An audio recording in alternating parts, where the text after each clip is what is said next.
Elle permettait de produire la vapeur d'eau distribuée dans les ateliers pour, entre autres, chauffer les sirops de sucre, alimenter les serpentins des turbines et chauffer la fabrique. La fumée conséquente à la combustion de charbon était évacuée par la cheminée en briques visible de l'extérieur et à votre droite en sortant de cette salle. Mais ici, les changements énergétiques et technologiques n'ont pas modifié les fondamentaux du métier. Les gestes et les procédés de fabrication sont restés les mêmes. Suivez-moi et partons à la découverte de ce savoir-faire en compagnie d'un dragiste qui nous révélera tous les secrets, ou presque, de son métier.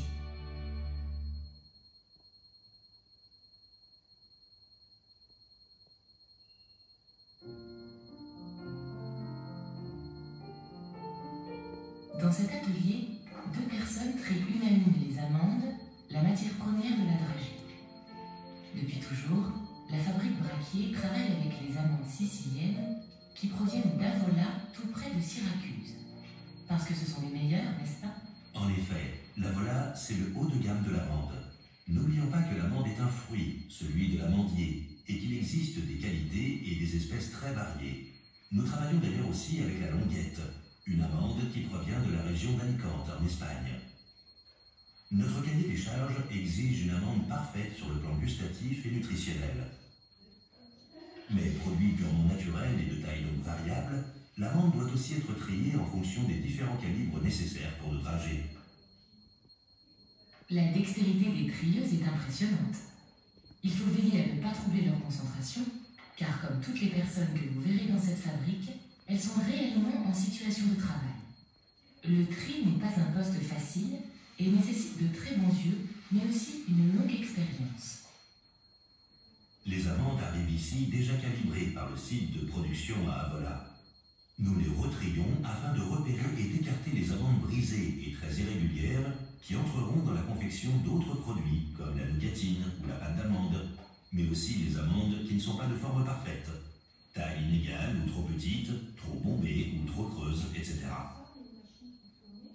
Comme rien ne se perd, ces amandes, appelées les écartées, entreront dans la fabrication de dragées déclassées, commercialisées exclusivement pour le magasin de l'usine. Le tri se situe donc en tout début de la chaîne de production, mais aussi en fin. C'est ici en effet que sont triés les produits finis. Sous le doigt, ce n'est plus la rugosité de la peau de l'amande, mais la texture fine et douce des dragées qu'il s'agit alors de passer au crible. Rien ne leur échappe, ni fêlure, ni brisure. Ce n'est qu'après ce travail méticuleux de tri que les dragées seront conditionnés dans l'atelier d'emballage. Ici encore, tout est fait à la main. Au fait, combien de temps peut-on conserver des dragées? La qualité des dragées Braquier permet une conservation d'au moins 2 ans. Dans notre atelier de stockage, elles sont conservées dans des caisses en bois de peuplier qui respectent leurs propriétés. Mais seul un processus de fabrication qui s'échelonne en étapes bien précises permet de créer une dragée qui ne s'altérera pas dans le temps. Justement, passons à l'atelier suivant, celui du gommage.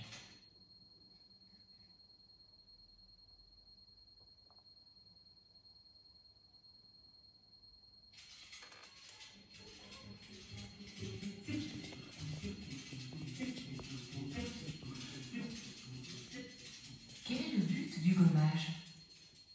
Eh bien, le gommage permet d'imperméabiliser l'amande afin de contenir l'huile dans le fruit, sans quoi l'amande s'assècherait. On évite ainsi les remontées d'huile vers le sucre et les taches qui risqueraient d'apparaître à la surface du produit fini. Cela permet également de corriger les aspérités de l'amande. On pratique aussi le gommage sur les intérieurs chocolat, pâte d'amande, nougatine, noisettes, pistaches. Et alors comment ça marche? En fait, les amandes sont d'abord mises à l'étuve à 70 degrés pendant 24 heures pour les assécher. Puis le dragiste verse les amandes dans la turbine. Le mouvement rotatif de la turbine permet une répartition homogène du sirop de gomme arabique qui emprisonnera dans le fruit ses principaux composants, comme l'huile. Une enveloppe de protection en somme. Cette gomme arabique est un produit naturel issu de la sève de l'acacia. Oui, d'ailleurs le terme gommage vient de là, de la gomme. Le mouillage au sirop de gomme arabique n'est cependant pas la seule opération du gommage. Oui, en effet, nous versons aussi du sucre d'un calibre très fin, appelé sucre semoule, qui va venir se fixer aux amandes et combler les petites aspérités. Ce sucre est versé régulièrement pendant toute l'opération de gommage.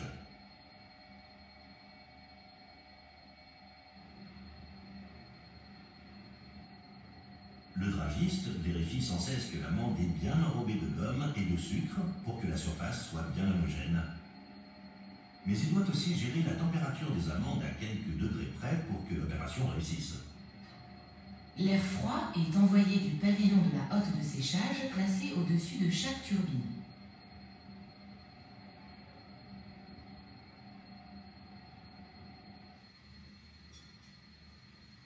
À l'issue de cette étape, les amandes sont retirées. On dit lever. Les amandes sont levées de la turbine au tamis et placées dans les casiers pour le séchage.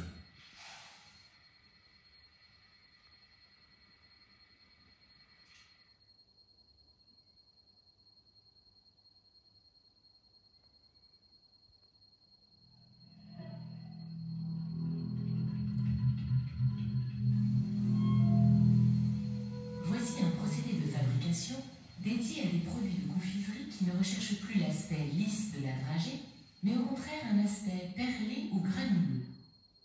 Oui, ces turbines plates permettent d'obtenir le perlage des fraises liqueurs, des mimosas, des oranges, des citrons ou encore le perlage traditionnel des pralines. Le cœur de ces produits est différent de l'amande des dragées. Il s'agit de pâte d'amande pour les fruits et d'amandes espagnoles grillées pour la praline. Ce sont justement des amandes grillées enrobées de sucre durci qui attendent dans la turbine. Alors, comment ça se passe? Eh bien, un mélange de sirop de gomme arabique, de sucre, de vanille et de colorant est préparé sur une petite bassine chauffée au bain-marie qui se trouve à proximité de la turbine. Quand le mélange est bien prêt et bien homogène, les premières charges sont versées à la main. Les premières charges? Oui, autrement dit, les premières louches sont versées manuellement pour lancer l'enrobage. Puis le sirop coloré est versé en filet au-dessus de la turbine plate. Le dragiste veille à la bonne répartition du sirop coloré au fur et à mesure, en veillant aussi à la vitesse de rotation des turbines. C'est long, l'opération dure plusieurs heures jusqu'à l'obtention de la granulométrie désirée. Les 3 pales à l'intérieur de la turbine plate servent, j'imagine, à casser la répartition régulière du sucre. En quelque sorte, oui. Les pales répartissent et promènent les pralines dans la turbine, alors que le filet de sirop coloré les recouvre progressivement. Ces produits sont des alternatives gourmandes aux dragées, car n'oublions pas que l'amande est un fruit et que sa production est donc saisonnière. Quant aux amandes grillées des pralines, elles sont torréfiées dans un grilloir, une magnifique machine à l'ancienne. Les amandes versées dans l'entonnoir de la cuve amovible sont grillées à la chaleur du gaz pendant une demi-heure environ, car ici encore, c'est une question d'expérience. Une longue mesurette permet de prélever des échantillons pour goûter et vérifier la torréfaction. Et au bon moment, les amandes sont sorties sur un tamis roulant et refroidies à l'extérieur.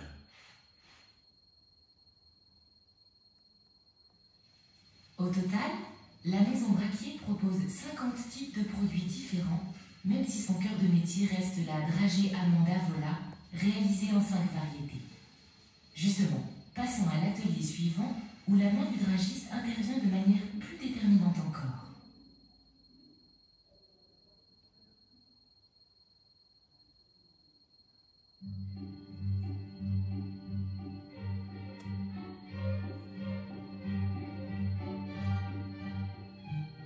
Ici, le geste du dragiste, le même depuis toujours, prend tout son sens. Il s'agit de doigté, de ressenti, d'observation et d'expérience. Oui, et chaque geste a son importance, dès la confection du sirop de sucre.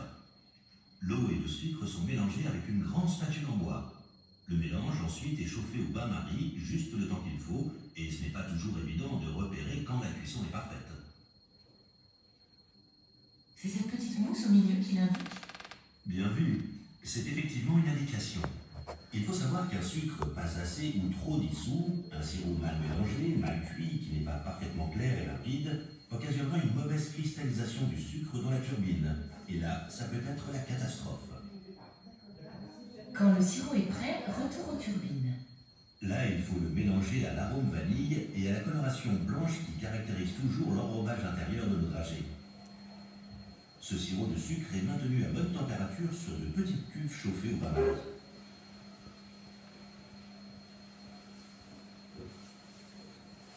Ah oui, on les voit là, juste devant les turbines. Combien de louches de sirop sont nécessaires? Les charges de sirop sont définies selon le calibre de la dragée et la phase de dragéification. Il faut bien comprendre que cette opération se déroule sur plusieurs jours et en deux étapes principales: le grossissage et la finition. C'est donc cela le grossissage, l'adhérence des couches de sucre durcies autour de l'amande grâce à la succession des phases d'enrobage et des phases de séchage. Une opération qui ne peut se faire sans la main du dragiste. Évidemment, la main du dragiste remue les amandes avec son bras directement dans la turbine ronde pour qu'elles soient nappées de façon homogène. En fait, tout entre en ligne de compte dans ce travail: le visuel, le toucher, l'odorat. Et il faut savoir qu'un bon dragiste sait même ressentir la température à l'intérieur de la turbine. Impressionnant. Je comprends mieux pourquoi il faut 8 ans en moyenne pour former un dragiste professionnel. La température est aussi régulée grâce au pavillon situé au-dessus des turbines. L'air froid ou chaud est envoyé en fonction de l'avancement du grossissage pour accélérer ou ralentir le séchage. Quand le milieu de grossissage est fini, c'est le moment d'ajouter les belles couleurs? Oui, presque. Les amandes grossies au blanc sont d'abord levées de la turbine au tamis et laissées au repos pour la nuit.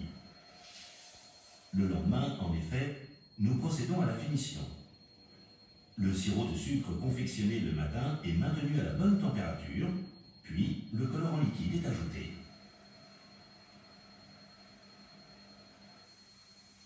Ensuite, les gestes sont les mêmes que pendant les phases antérieures.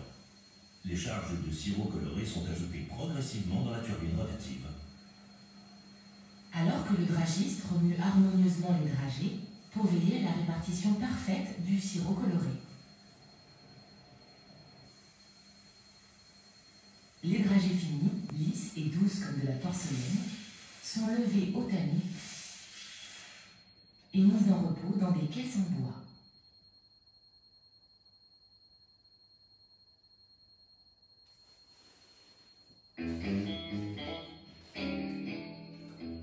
L'obus en chocolat est un produit phare de la confiserie Braquier, voire même un concept explosif, inventé cependant bien avant la Première Guerre mondiale.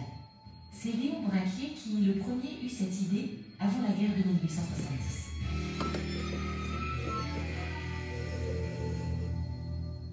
Réalisé avec du chocolat noir 70% de cacao, la fabrication de l'obus demande une grande précision et de nombreuses heures de travail. Oui, l'opération consiste à verser dans des moules en creux un certain nombre de louches de chocolat. L'ensemble est fermé par une presse. Le chocolat doit ensuite refroidir pour prendre la forme de l'obus et une variation de température peut venir perturber tout le processus. Tout est ici aussi réalisé à la main. Pas tout à fait.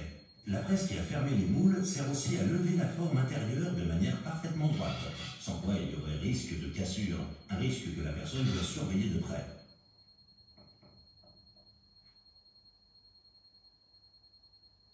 Pendant que les formes d'obus en chocolat se formatent, la personne prépare la charge explosive. La charge de poudre noire est calculée pour qu'il n'y ait absolument aucun risque. Les mesures existantes correspondent aux 3 tailles d'obus en chocolat vendues par la maison Braquier. La charge est ensuite attachée au système de détonation, dont la mèche dépassera d'un petit trou percé dans le haut de l'obus. Quelle méticulosité! La personne qui s'occupe des obus en chocolat le fait d'un bout à l'autre du process et en maîtrise tous les aspects. C'est aussi elle qui gère la garniture d'objets divers et variés. Et de dragées, bien sûr. Parfois, les obus en chocolat sont commandés sur mesure avec une garniture fournie par le client. Bague de fiançailles, clés de voiture, photos. final, le fond de l'obus est fermé par le disque dans lequel est inséré le système de détonation et les obus sont emballés avec soin par la même personne.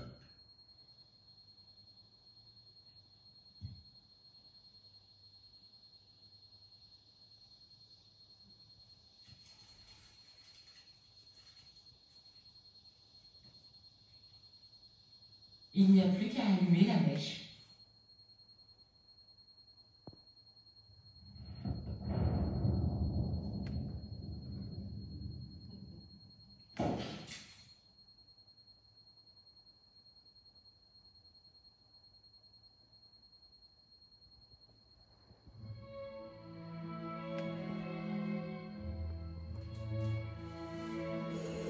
Les dragées et perles or et argent sont une exclusivité braquier. Dans leur écrin, un peu comme un bijou, ces dragées serties de perles en sucre sont traditionnellement offertes pour célébrer les noces d'or et d'argent.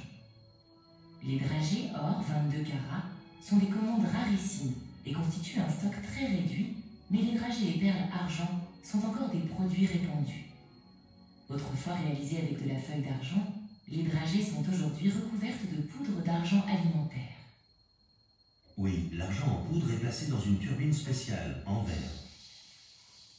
Les dragées blanches sont d'abord enrobées dans un mélange liquide que nous tenons secret et qui permettra de fixer la poudre de métal sur la couche durcie de sucre.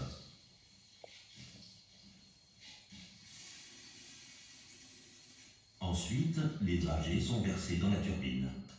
Hermétiquement fermée, celle-ci tourne pendant une demi-heure.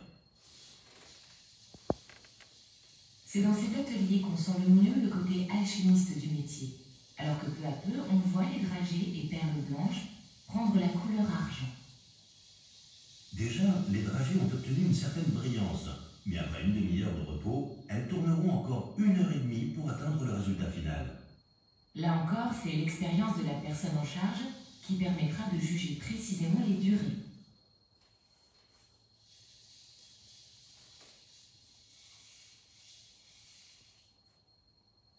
Le produit est ensuite levé et transvasé dans un tamis qui permettra de séparer les petites perles de dragées.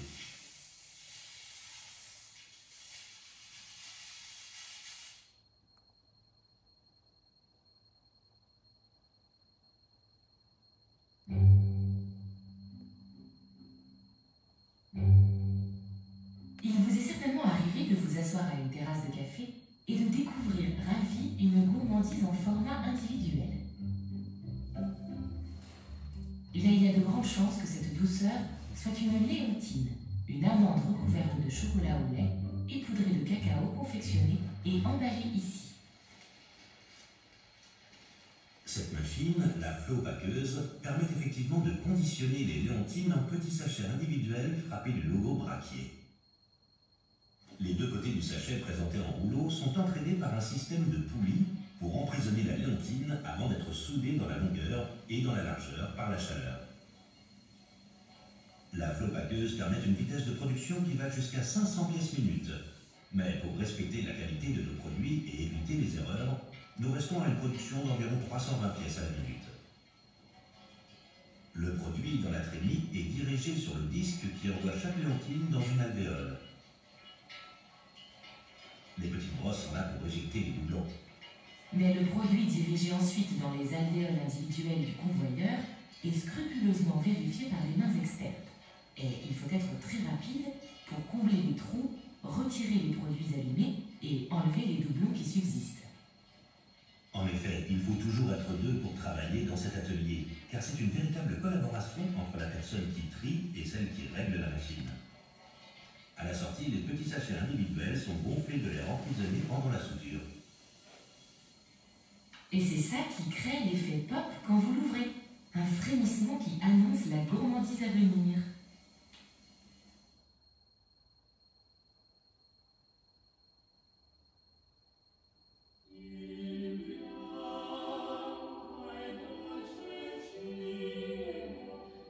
La confiserie Braquier propose de nombreux produits enrobés de chocolat dont l'arôme se marie très bien avec l'amande.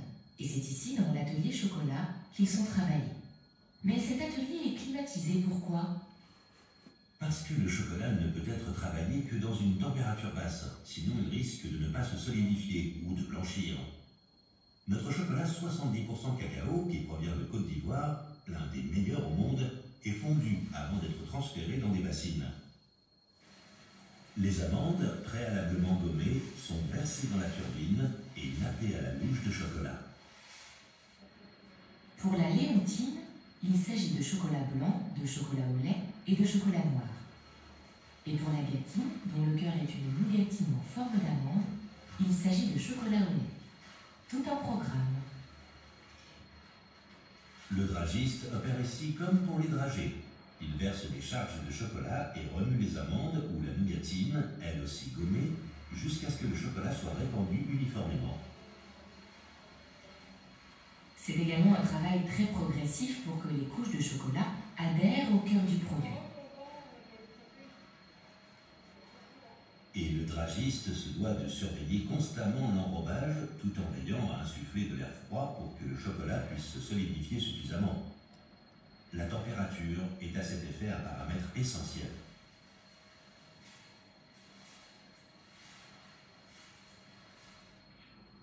Ah, si seulement les images pouvaient communiquer les parfums des ateliers.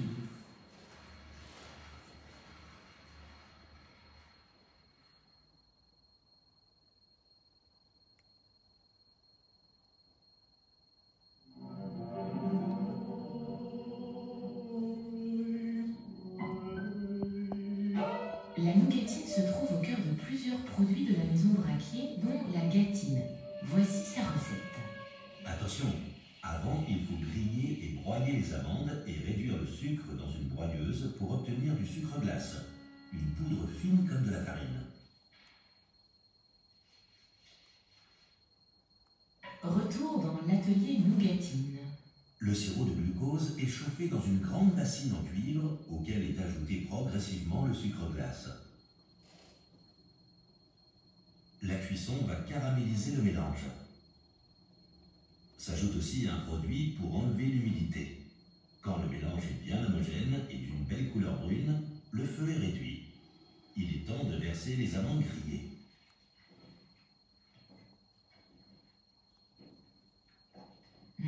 Cette odeur de caramel. Le mélange est ensuite versé à chaud sur le marbre, la grande plaque en inox, appelée ainsi parce qu'autrefois en marbre et saupoudrée de vanille. C'est un travail physique, parce que cette pâte de nougatine peut peser jusqu'à 30 kg. Elle doit être refroidie, pétrie progressivement.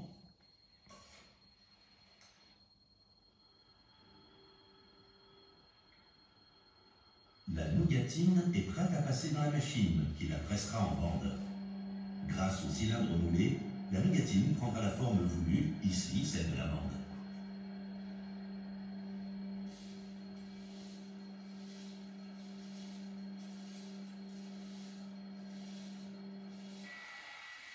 En fin de process, les nougatines sont gommées, tout comme les amandes, pour assurer leur conservation et leur qualité gustative.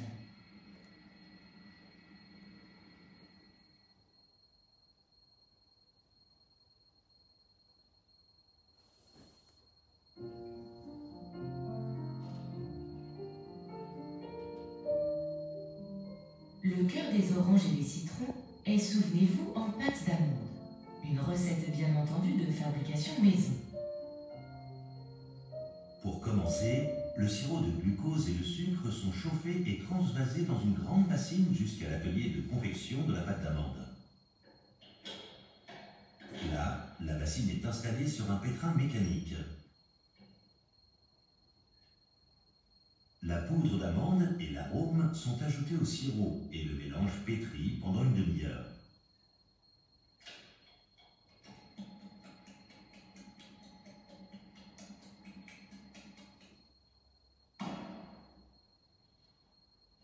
Cette pâte est ensuite versée sur le marbre, la grande plaque en inox, pour qu'elle refroidisse.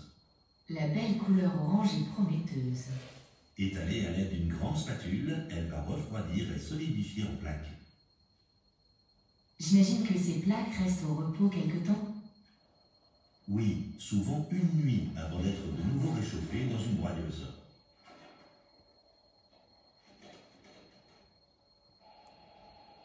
Enfin, dernière étape, la pâte d'amande est passée dans un piluleur qui conditionne la pâte en forme de boudin. Recouvertes de talc végétal, les boudins de pâte d'amande sont ensuite sectionnés et poussés vers le cylindre qui les découpe en forme ovale pour les citrons ou en forme ronde pour les oranges. Des formes parfaites. Les boules de pâte d'amande à l'arôme orange reposent 2 à 3 semaines dans des casiers avant d'être travaillées au sirop de sucre dans une turbine plate, comme vous avez pu voir en début de visite.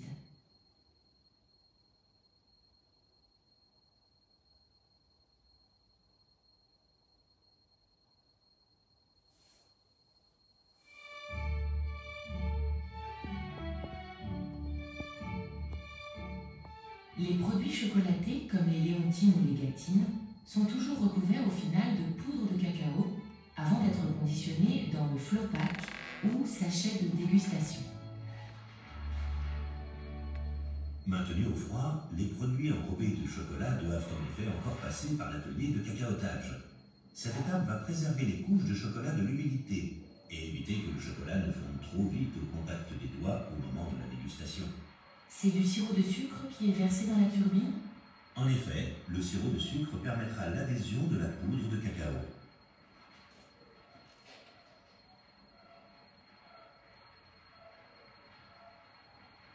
Mais pourquoi la personne en charge de cette opération porte-t-elle une combinaison et un masque?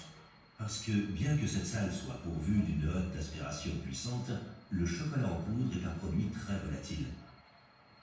Et toujours le geste pour vérifier que le cacaotage se déroule correctement avant que le produit soit levé au tamis et posé dans les casiers.